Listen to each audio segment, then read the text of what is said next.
Praise lord. ఇది నా వాగ్దానము. నహూము 1:7. యెహోవా ఉత్తముడు, శ్రమదినమందు ఆయన ఆశ్రయదుర్గము. ఎంత గొప్ప వాగ్దానాన్ని దేవుడు మనకి అనుగ్రహిస్తూ ఉన్నారండి. యెహోవా ఉత్తముడు, ఆయన శ్రమదినములో మన యొక్క జీవితాలలోని ఆశ్రయదుర్గంగా ఉంటాను అని ఈ దినమున మనకి సెలవిస్తూ ఉన్నారు. మన జీవితాలు ఎల్లప్పుడూ కూడా శ్రమ, బాధ, కష్టముతో ఉంటూ ఉంటాము. అయితే దేవుడు ఈ దినము ఏమంటూ ఉన్నారంటే, ఆశ్రయదుర్గముగా నీకు నేను ఉంటాను అని దేవుడు సెలవిస్తూ ఉన్నారు. దేవుని యొక్క వాక్యములోని, దేవుని వల్ల మేము సూర్యకార్యములు జరిగించదము, మా శత్రువులను అణగద్రొక్కువాడు ఆయనే. ఎందుకని మన యొక్క జీవితాలలో ఆయన ఆశ్రయదుర్గముగా ఉంటారు అంటే, దేవుని వలన మనము శూరకార్యములు అనేది మన యొక్క జీవితాలలో జరుగుతాయి. అలాగనే మన యొక్క జీవితాలలో శత్రువును అణగద్రొక్కువాడు ఆయనే. అందుకోసమనే మన శ్రమ దినములో మనము బాధతో, కష్టముతో కృంగిపోకుండా ఆయన వైపు, ఆయన ఆశ్రయములోకి మనము వెళితే కనుక మన జీవితాలు సంతోషమయముగా, ఆనందమయముగా ఆయన కృపలో మనము ఉంటామని దేవుడు సెలవిస్తూ ఉన్నారు. మన జీవితాలు ఎల్లప్పుడూ కూడా దిగులు పడుతూ, బాధపడుతూ, మరి మనము ఎంతో వెళ్ళబుచ్చుతూ ఉంటాము. కానీ దేవుడు అంటూ ఉన్నారు, నేను ఆశ్రయదుర్గముగా ఉన్నవారు ఎలా ఉంటారు అంటే, శూర కార్యములు జరిగించేవారిగా ఉంటారు, శత్రువును అణగద్రొక్కేవారిగా నేను చేస్తాను కదా అని దేవుడు సెలవిస్తూ ఉన్నారు.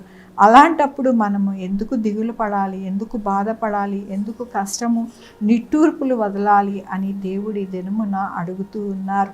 కాబట్టి మన జీవితాలలో శూర కార్యములు చేయాలి, మన జీవితాలు ఎంతో సంతోషమయముగా ఉండాలి అని అంటే, మనము ఎల్లప్పుడూ కూడా ఆయన కృప పొందుకుంటూ ఆయన ఆశ్రయదుర్గములో మనము జీవిస్తే గనక మన జీవితములో శూర కార్యములు చూడడానికి, అలాగే మన జీవిత సంతోషమయముగా ఉండడానికి దేవుడు మనకి ఈ దినమున సెలవిస్తూ ఉన్నారు. మన జీవితాలు అలాగ నింపుకోవాలి, అలాగ ఆనందభరితముగా ఉంచుకోవాలి అని ఈ దినమున మనల్ని ఎంతగానో బలపరుస్తూ ఉన్నారు. మనల్ని ఎంతగానో ఆయన కృపలో నడిపిస్తూ ఉన్నందుకు దేవుడికి వందనాలు చెల్లిస్తూ ఉన్నారు. ఈ దినమున పుట్టినరోజు, పెళ్లి రోజు, అనేక శుభదినములు చేసుకుంటున్న వారందరికీ కూడా నిండారుగా శుభాకాంక్షలు తెలియజేస్తూ ఉన్నానండి. మీ జీవితంలో ఆయన కృప, ఆయన బహుమానము, ఆయన దీవెన మీకు కలుగునుగాక. ప్రార్థించుకుందామండి.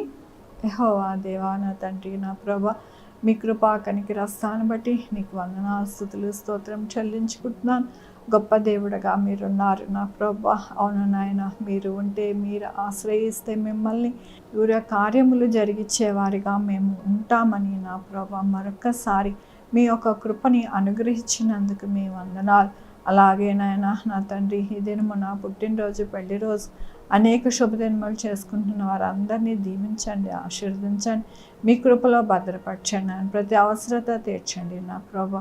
అలాగే మా కొరకు ప్రార్థించమన్న వారిని వారి యొక్క బిడ్డల్ని, వారి భవిష్యత్తు, వారి ఆరోగ్యం, వారి చేయ పనులు, వారి ఉద్యోగములు, అలాగే వారి నాయన వ్యాపారములు తోడై ఉండండి నా ప్రభా. Sugar, BP, thyroid, heart problem, kidney problem, AIDS, cancer, నరాల బలహీనత, పరాలసిస్, గ్యాస్ట్రిక్ ట్రబుల్, ప్రతి విధమైన అనారోగ్యాన్ని తీసివేసి స్వస్థపరిచి యెహోవా నేను అన్నారు కదా, కృప చూపించండి అయ్యా. అలాగే నా ప్రభా, నా తండ్రి, ప్రతి ఒక్కరిని కూడా నాయన మీరే నా ప్రభా మీ యొక్క కృపలో, మీ హస్తములో భద్రపరచండి. నాయన అప్పులు తీరేలాగా సహాయం చేయండి. ఎవరు కూడా అప్పులు ఊబిలోకి వెళ్ళకుండా కృప చూపించండి నాయన. బిడ్డలు లేని వారికి బిడ్డలు దయచేయండి నా ప్రభా. ఎవరు కూడా ఎటువంటి నా ప్రభా ఆపద వాటిల్లకుండా ఉండడానికి సహాయం చేయండి నా ప్రభా. ఈ వర్షాకాలంలో అటు ఇటు ప్రయాణం చేస్తూ ఉండగా నాయన, ప్రయాణం అంతటిని సుఖవంతముగా ఉండడానికి సహాయం చేయండి నా ప్రభా.